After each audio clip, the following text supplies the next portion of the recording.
কি হয়েছে? কি নিয়ে মারামারি?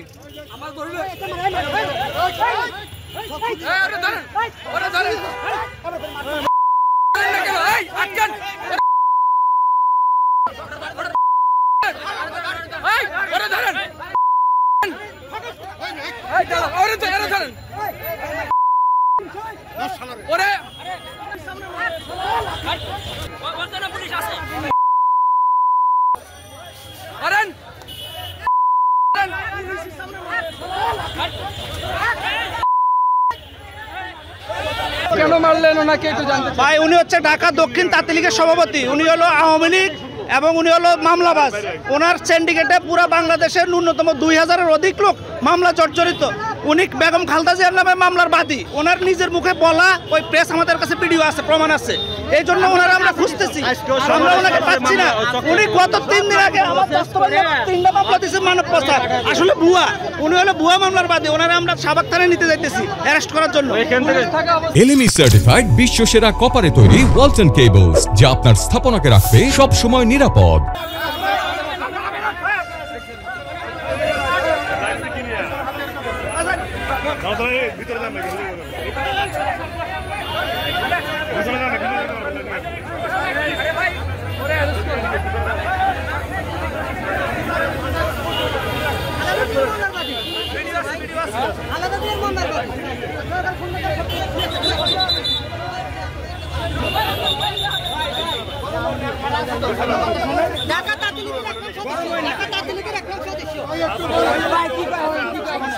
আপনি ওনাকে মারলেন কেন? ওই ছেলেকে মারলেন কেন?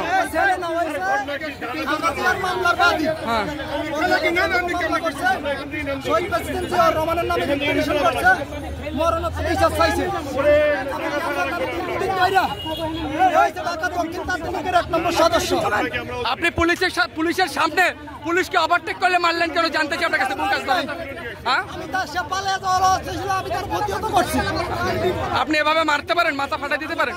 পুলিশের সামনে পুলিশ থাকা অবস্থায়, গণমাধ্যম কর্মী থাকা অবস্থায় আপনি একজনের গায়ে হাত তুলতে পারেন? মাথা ফাটলে কেমনে? সে দৌড়ান লইছিল, আমরা তারা এখান থেকে ধরছি। সে ঢাকা দক্ষিণ তাঁতিলীগের 1 নম্বর সদস্য, কিন্তু তার নেতৃত্বে যাত্রাবাড়ি, তারপরে শনি একরা রায়ের বাগে কোথায় পাইছি। উনি আবার আজকে একটা চক্রান্ত করতেছে বিএনপি সমাবেশ হয়তো গুপ্ত হামলা।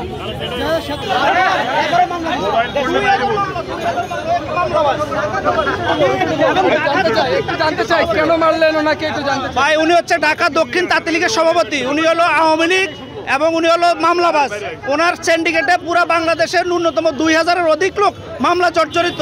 উনি বেগম খালেদা জিয়ার নামে মামলার বাদী। ওনার নিজের মুখে বলা ওই প্রেস আমাদের কাছে ভিডিও আছে, প্রমাণ আছে। এই জন্য ওনারা আমরা খুঁজতেছি, আমরা ওনাকে পাচ্ছি না। উনি গত 3 দিন আগে আমার 3টা মামলা দিয়েছে মানব পাচার, আসলে ভুয়া। উনি হলো ভুয়া মামলার বাদী। ওনারা আমরা সাবাক থানায় নিতে যাইতেছি অ্যারেস্ট করার জন্য। থাকা অবস্থায় কি একজন মানুষের গায়ে হাত দেওয়া যায়? হাত দিই না, আমরা নিতে চাইতেছি। পাবলিক উনি দৌড় দিবার চাইছিল, পুলিশ দিকে আমরা এখানে থামিয়া গেছি গা। পুলিশের হেফাজতে উনি আছে। পুলিশের সামনে গায়ে হাত দেওয়া কতটুকু যৌক্তিক? আমরা কোন লোকে ওনার গায়ে হাত দেয় না, দিছিল পাবলিকে। আমরা তো সরাসরি দেখেছিলাম, আমাদের ভিডিও রেকর্ড আছে। তাগর আমরা চিনি না, যারা হাত দিছে আমরা তাগরে চিনি না। আমরা যারা উপস্থিত আসলাম তার গায়ে একটা টুকাও দেয় নাই। একটু আরেকবার জানবো আপনার কাছ থেকে, গণমাধ্যম কর্মী এবং পুলিশ থাকা অবস্থায় একজন মানুষের গায়ে কি হাত দেওয়া যায় কিনা? আমরা বাংলাদেশে নাই, উনি পালায়া যাওয়ার লইছিল রিকশা থেকে লাফ দিয়ে। পুলিশে দেখছে, আপনার কাছে রেকর্ড আছে, পুলিশও দেখছে। ও রিকশা থেকে নাইমা দৌড়ে চলে যাওয়ার লইছিল। তখন আমরা পুলিশকে সাহায্য করার জন্য তাকে ধরছি। দল ভালোবাসি ওটা আলাদা সাবজেক্ট, কিন্তু উনি আমাদের সাথে দলগতভাবে, উনি ঢাকা দক্ষিণ তাঁতিলীগের 1 নম্বর সদস্য এবং উনি খালেদা জিয়ার মন্তব্য করতে পারবো না। আমি কোনো মুখপত্রও না, আমি ওই ধরনের কোনো কিছু বলতে পারবো না। আমরা দুজনকে হেফাজতে রাখছি ওই যে পরবর্তী ব্যবস্থা গ্রহণের জন্য। পুলিশের সামনে গণমাধ্যম কর্মী এবং পুলিশ থাকা অবস্থায় কারো গায়ে হাত দেওয়া কতটুকু যৌক্তিক মনে করছেন বাংলাদেশের নাগরিক? আমি কোনো কিছু বলতে পারবো না। ওনারা দুজনে আমাদের হেফাজতে আছেন, আমরা এখন পাঠিয়ে দিব আর কি। পরবর্তী পদক্ষেপ গ্রহণের জন্য থানায় পাঠিয়ে দিব। হ্যাঁ, ঠিক আছে, ধন্যবাদ।